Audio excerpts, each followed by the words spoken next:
కర్మ వదులుకుంటే శాంతి వస్తుంది అనుకుంటున్నారా? అస్సలు కాదు. కర్మ చేసి కూడా కర్త కాకుండా ఎలా ఉండాలి? అదే భగవద్గీత కర్మ సన్యాస యోగం యొక్క రహస్యం. చాలామందికి ఒక భ్రమ, పనులు వదిలేస్తే కొండల్లోకి పోతే ప్రశాంతత వస్తుందని. కర్మ సన్యాసం అంటే అదే అనుకుంటారు. కానీ కృష్ణుడు ఏం చెప్పాడో తెలుసా?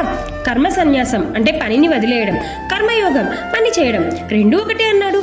ఏంటిది? పని చేస్తూ పని చేయనట్టు ఎలా ఉండాలి? తామరకు బురదలోనే ఉంటుంది, కానీ బురద దానికి అంటదు. నువ్వు ప్రపంచంలో ఉండు, పనులన్నీ చెయ్యి, కానీ ఈ ప్రపంచంలోని సుఖదుఖాలు ఫలితాలు నీ ఆత్మకు అంటకూడదు. అదే జ్ఞానం, అదే అసలైన సన్యాసం అంటున్నాడు కృష్ణుడు. నేను చేస్తున్నాను అనే అహంకారాన్ని వదిలేయమన్నాడు. మన శరీరమే పని చేస్తుంది, మనం సాక్షి మాత్రమే అని తెలుసుకోవాలి. సుఖం దుఃఖం లాభం నష్టం దేనిని పట్టించుకోకుండా అన్నిటినీ సమంగా చూస్తూ నిత్యం ఆత్మజ్ఞానంలో స్థిరంగా ఉండమంటున్నాడు.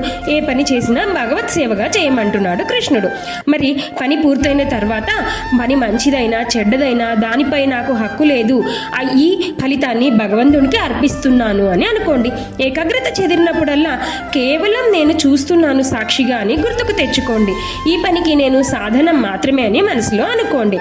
మరి రేపటి నుంచి మీరు చేసే ప్రతి చిన్న పనిని, భోజనం చేయడం, నడవడం, మాట్లాడటం, ప్రతిదాన్ని ఈ 3 క్షణాల సాధనంతో సాధన చేయండి. అసలైన ఆనందం శాంతిని వెంటనే అనుభూతి చెందండి.